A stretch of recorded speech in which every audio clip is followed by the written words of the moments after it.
Quando historiadores descrevem o ano de 1915 em São Francisco, geralmente focam no espetáculo acima do solo, a Exposição Internacional Panamá-Pacífico, o reluzente Palácio de Belas Artes, a Torre das Joias cintilando com milhares de gemas de vidro lapidado, e os 18 milhões de visitantes que se maravilharam com o renascimento da América após o terremoto de 1906. Mas a verdadeira história, aquela que mal apareceu nos jornais, aquela que ainda hoje permanece enterrada em notas de arquivo, começou abaixo da orla.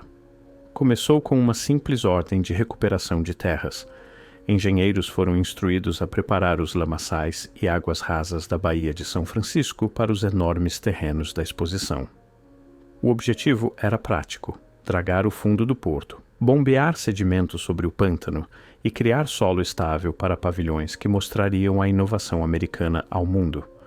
Mas no momento em que os trabalhadores começaram a escavar o leito da baía, algo inesperado aconteceu. Eles romperam estruturas que não tinham sido expostas em décadas. Sob a lama e o lodo, mais profundo do que qualquer construção conhecida deveria alcançar, as equipes encontraram armações metálicas e invólucros cilíndricos que não correspondiam a nenhuma infraestrutura documentada. Seu design era incomum. Seu propósito era incerto. E os componentes não se assemelhavam a nada nos catálogos elétricos da época. Nem sequer se assemelhavam aos sistemas de energia europeus como comumente entendidos. Isso não foi mencionado em relatórios públicos sobre a exposição. Não chegou aos jornais celebrando a recuperação de São Francisco. Mas nas notas internas daquele ano, uma frase silenciosa aparece repetidamente: instalações pré-existentes, configuração inesperada, origem desconhecida. O relato autorizado mais tarde simplificaria tudo isso como equipamento de telégrafo abandonado, antigo aparelho de sinalização marítima, ou simplesmente detritos mal identificados de construção pré-terremoto. Nada incomum, nada digno de discussão, mas as fotografias da dragagem da época, aquelas reveladas em escritórios de engenharia sombrios, enquanto São Francisco preparava sua grande celebração, mostram algo diferente. Elas mostram trabalhadores ao lado de torres metálicas embutidas em rocha sólida bem abaixo do leito da baía. Armações montadas juntas com precisão muito mais apertada do que qualquer rebitagem daquela época deveria permitir.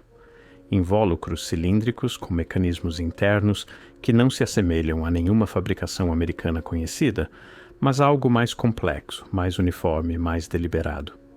E quanto mais fundo dragavam, mais as estruturas paravam de parecer infraestrutura abandonada como conhecemos, e mais pareciam tecnologia que havia sido submersa, escondida e deliberadamente esquecida. No início, as equipes de dragagem tentaram categorizar tudo da maneira mais simples possível. Antigas fundações de pier, invólucros de cabos abandonados, detritos do desenvolvimento da orla pré-terremoto. Mas à medida que a documentação se acumulava e mais estruturas eram descobertas, as inconsistências se multiplicavam. Porque algumas das armações metálicas foram construídas com tolerâncias muito mais apertadas do que qualquer oficina de fabricação da época poderia alcançar? Por que certos componentes tinham forma idêntica, como se fossem fabricados em massa, em vez de forjados sob medida? Por que alguns sistemas se estendiam para dentro do leito da baía muito além da área de qualquer pier ou cais documentado? E a pergunta que perturbava até os engenheiros mais experientes: por que essas estruturas eram tão sofisticadas? São Francisco em 1915 estava se eletrificando rapidamente. No entanto, a infraestrutura sob partes da baía parecia construída para a transmissão de energia que nenhum engenheiro contemporâneo conseguia identificar. Equipes de dragagem admitiram silenciosamente entre si que o design e a precisão não se alinhavam com nenhuma empresa de serviços públicos conhecida. E embora nenhum deles estivesse usando termos como tecnologia perdida, estavam reconhecendo algo igualmente perturbador. Alguém havia construído uma rede de energia aqui antes. Não simples linhas de telégrafo, não luzes de arco primitivas, algo completamente diferente. À medida que a documentação aumentava, o silêncio também aumentava. Os relatórios ficaram mais curtos, as descrições ficaram vagas. As fotografias pararam de mostrar as vistas mais amplas das descobertas. E então, as zonas de escavação foram parcialmente cobertas novamente em meados de 1915, enterradas sob toneladas de sedimento dragado onde necessário para fundações da exposição, e muito do que foi exposto retornou à escuridão sob o novo ateu. Apenas fragmentos permanecem, notas, um punhado de fotografias e os testemunhos silenciosos de engenheiros que viram as instalações antes de serem reenterradas. Mas mesmo do que sobrevive, um padrão se torna visível. Infraestrutura avançada demais para qualquer empresa de energia conhecida, componentes precisos demais para a linha do tempo aceita, métodos de engenharia que parecem herdados em vez de inventados, tecnologia que parece pertencer a uma era completamente diferente de desenvolvimento. Quando as equipes de dragagem ultrapassaram as primeiras camadas reconhecíveis sob a orla, as expectativas eram simples. Eles acreditavam que encontrariam lama da Baía, talvez algumas antigas estacas de pier e restos espalhados de construção pré-terremoto. Nada incomum, nada extraordinário. Mas em poucas semanas, essa suposição desmoronou porque, em vez de uma sequência organizada de camadas de sedimento, as equipes descobriram uma grade de instalações tecnológicas que não se comportavam da maneira que infraestrutura abandonada deveria se comportar. A primeira anomalia foi o espaçamento. Cada instalação, seja encontrada perto do distrito Marina, águas da Ilha do Tesouro ou Embarcadero, parecia seguir o mesmo padrão geométrico, os mesmos intervalos de distância, as mesmas relações angulares. Locais diferentes não deveriam fazer isso. Diferentes construtores, diferentes propósitos, diferentes anos. Eles não constroem em perfeita harmonia geométrica através de quilômetros de orla. No entanto, sob a Baía de São Francisco, eles fizeram. Torres de uma seção se alinhavam precisamente com torres descobertas em áreas completamente diferentes. Conduítes de energia compartilhavam a mesma trajetória, mesmo quando separados por centenas de metros de água aberta. Era como se cada componente fosse parte de uma grade original, que não existia mais em nenhum registro de empresa de serviços públicos. Conforme os trabalhadores dragavam mais fundo, as estruturas ficavam mais estranhas. Sob a lama esperada e destroços ocasionais de navios, começaram a encontrar instalações que não pareciam nada com equipamento contemporâneo. Invólucros muito maiores, mecanismos internos muito mais complexos, configurações que pareciam matematicamente exatas demais para qualquer coisa na linha do tempo documentada de São Francisco. Algumas estruturas pareciam quase superengenheiradas, torres cilíndricas com simetria perfeita, elaboradas com precisão que não correspondia às fábricas rudimentares da época. E então veio a descoberta que intrigou até os membros mais conservadores das equipes de engenharia: aparelho de transmissão sem fio. Não cabos, não fios, mas armações metálicas projetadas para transmissão por radiodifusão.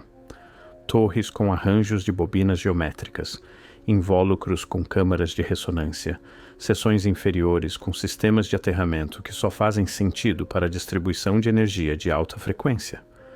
No entanto, não há registro histórico de São Francisco jamais ter tido transmissão de energia sem fio antes de 1915.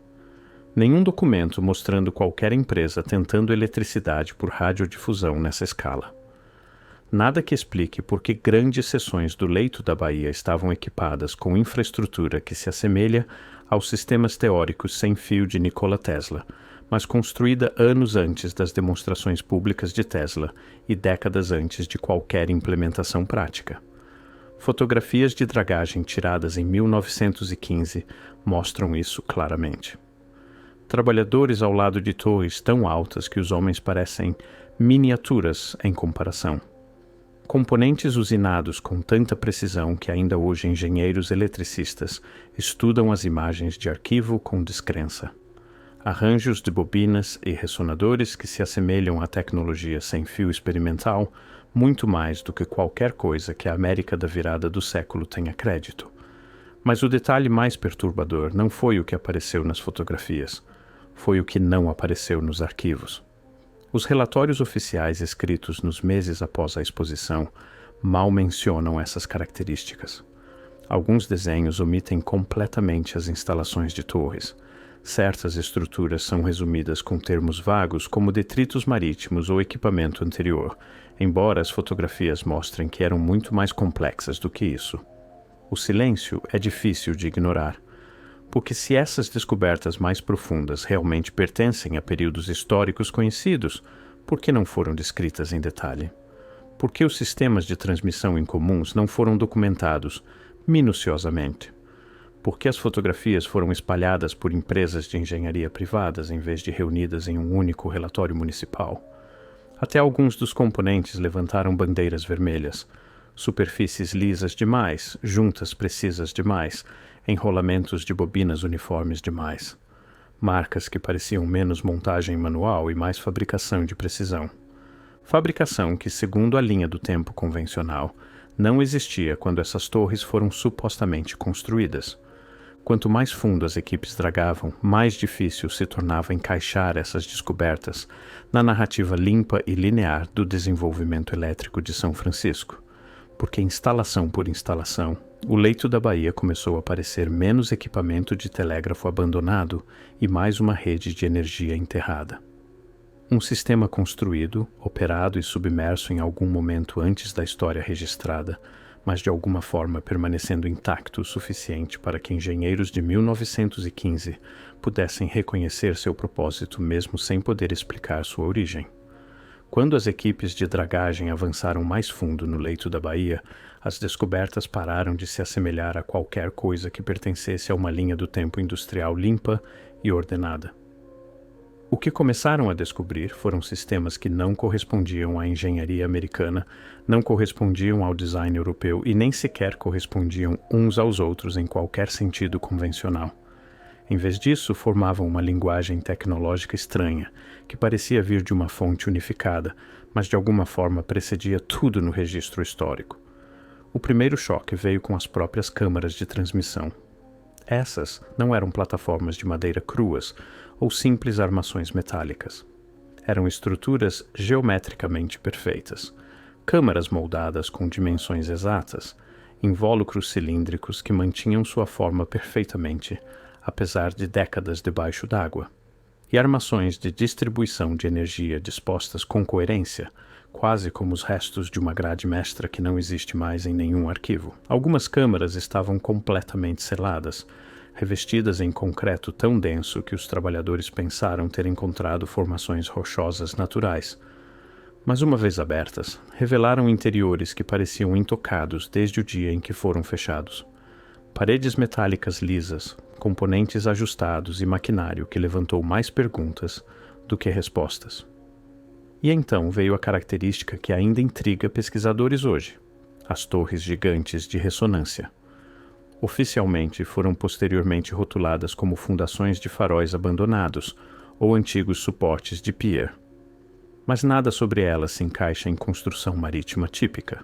Eram simétricas demais, precisamente engenheiradas demais e perfeitamente sintonizadas demais, como se fossem projetadas com ferramentas capazes de calcular frequências de ressonância eletromagnética. Algumas torres eram altas o suficiente para ter se estendido acima da linha d'água antes da submersão. Outras continham mecanismos de bobina internos que pareciam projetados para amplificação de energia.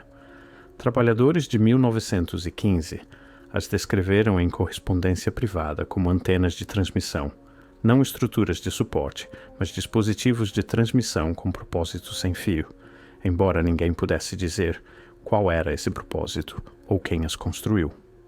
Outra anomalia apareceu nos sistemas de aterramento. Esses não eram simplesmente placas metálicas cravadas na lama. Muitos estavam integrados na própria rocha sólida, posicionados em ângulos que não faziam sentido convencional para proteção contra raios ou descarga estática. Estavam embutidos em pedra que claramente precedia qualquer assentamento americano, conectados a conduítes que corriam horizontalmente através do leito da baía em vez de verticalmente à superfície. Isso criou uma possibilidade desconfortável. Os edifícios da exposição acima do solo podem não simplesmente repousar sobre terra recuperada. Podem estar sobre algo muito maior, uma infraestrutura de energia cujo propósito nunca foi registrado, nunca ensinado e nunca explicado na história oficial da cidade. Quanto mais fundo os trabalhadores dragavam, mais estranhas as descobertas se tornavam. Componentes metálicos apareciam com espessura perfeitamente uniforme. Algumas superfícies eram acabadas lisas, quase sem fricção. Outras mostravam roscas cortadas com precisão tão limpas que maquinistas modernos ainda debatem sobre que ferramentas poderiam tê-las produzido. Mas a descoberta que causou mais confusão foi a composição material de certos isoladores. Algumas peças eram feitas de compostos cerâmicos que cientistas de materiais de 1915 não conseguiam identificar. Outras mostravam estruturas cristalinas que só se formam sob condições muito além de qualquer forno da época. A explicação oficial oferecida depois: depósitos minerais incomuns, materiais importados do Oriente. Mas isso não explica por que esses materiais aparecem em componentes engenheirados, não em forma bruta. Moldados, processados, fabricados em isoladores elétricos e capacitores precisos. Esse tipo de ciência de materiais requer técnicas muito além da capacidade do início do século XX, muito além de qualquer coisa registrada na história industrial americana. Logo após essas descobertas, algo incomum começou a acontecer. Câmaras foram preenchidas com sedimento novamente, bases de torres foram cobertas, seções profundas do leito da baía foram isoladas de dragagem adicional. Parte disso foi oficialmente rotulado como preocupações de segurança, necessário para criar solo estável para as estruturas da exposição acima. Mas as decisões sobre quais instalações enterrar primeiro e quais áreas cobrir permanentemente levantaram questões silenciosas entre observadores, porque as estruturas que foram reenterradas imediatamente eram sempre aquelas que continham a tecnologia mais anômala. As torres de ressonância, os isoladores cerâmicos desconhecidos, os sistemas integrados de aterramento, as câmaras de transmissão que pareciam se conectar à infraestrutura, se estendendo muito além dos terrenos da exposição. Esses conduítes de conexão foram talvez a descoberta mais misteriosa de todas. Não eram tubos aleatórios. Faziam parte de uma grade organizada, uma rede de distribuição de energia que parecia menos equipamento abandonado e mais um sistema continental. Alinhado, padronizado, planejado, como se um dia transmitissem energia para todas as grandes cidades da costa do Pacífico, através de um mecanismo subterrâneo e submarino que não reconhecemos mais. E ainda assim, quase assim que foram descobertos, muitos foram selados novamente. Suas câmaras preenchidas, seu propósito inexplorado, sua existência silenciosamente removida de mapas subsequentes. Quando você estuda as semanas finais do projeto de recuperação de terras de 1915, algo se torna impossível de ignorar. A dragagem não terminou, foi interrompida. Não concluída, não finalizada, interrompida. Quanto mais fundo as equipes iam, mais o tom de suas notas mudava. Entradas iniciais eram confiantes, quase rotineiras, mas no final a linguagem se torna cautelosa, vaga e estranhamente incompleta, como se outra pessoa de repente controlasse o que poderia ser registrado. E é aqui que o mistério final começa. Porque as últimas instalações que descobriram sobre a Baía de São Francisco não eram comuns, não eram equipamento de telégrafo, não eram fundações de faróis, nem eram identificáveis como qualquer tipo conhecido de infraestrutura. Eram algo completamente diferente. Múltiplos relatórios, os poucos que sobreviveram, descreveram tecnologia que de repente mudou do familiar para o inexplicável, invólucros com tolerâncias tão apertadas que você não conseguiria encaixar papel entre componentes. Bobinas de ressonância enroladas com precisão que a América do início do século XX nunca deveria ter. Câmaras de transmissão construídas para distribuir energia muito maior do que qualquer coisa documentada na cidade acima, e conduítes que se estendiam além da zona de dragagem, desaparecendo na escuridão sob a baía moderna. Mas aqui está a parte que sempre fica enterrada. A tecnologia mais avançada foi o equipamento que foi reenterrado mais rápido. Trabalhadores descreveram preencher câmaras inteiras de volta, cobrir fundações de torres, empacotar sedimento em instalações que tinham acabado de ser descobertas. Não foi gradual. Foi imediato.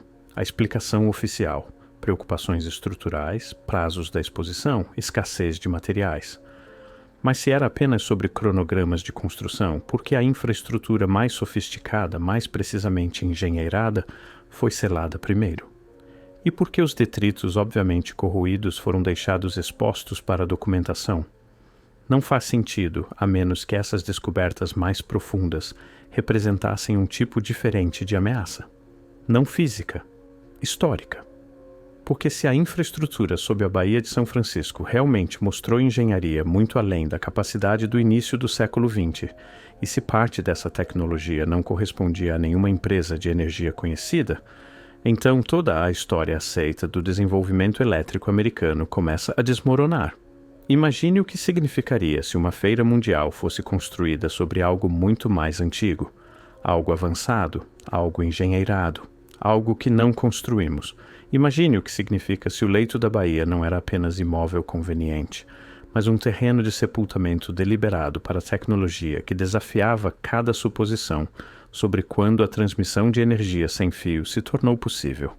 E talvez seja por isso que as descobertas de 1915 foram silenciosamente reenterradas. Não para proteger o canteiro de obras, mas para proteger a narrativa. As fotografias sobreviventes contam sua própria história.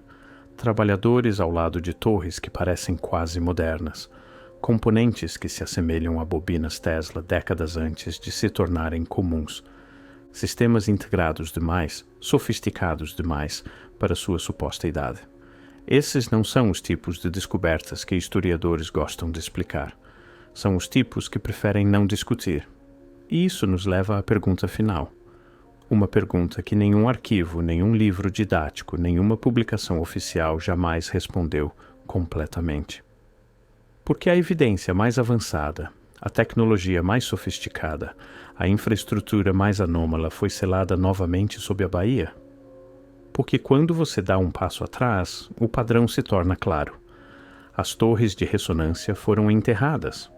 As câmaras de transmissão sem fio foram enterradas. Os isoladores desconhecidos foram enterrados. A rede de energia integrada foi enterrada. E até partes do registro fotográfico desapareceram, quase como se a recuperação de terras tivesse revelado acidentalmente um capítulo da história que não deveria surgir.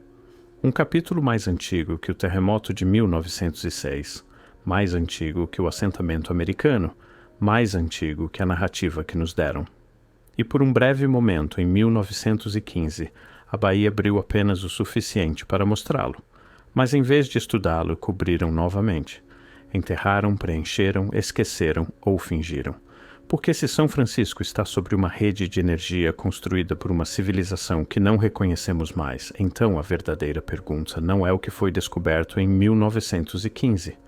É o que mais está sob as orlas do mundo.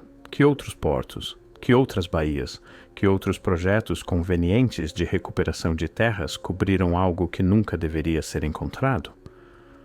Os pilones de energia sem fio de 1915 não eram apenas infraestrutura abandonada de uma era esquecida. Eram um vislumbre, um breve vislumbre acidental de uma versão da história que nunca deveríamos ver.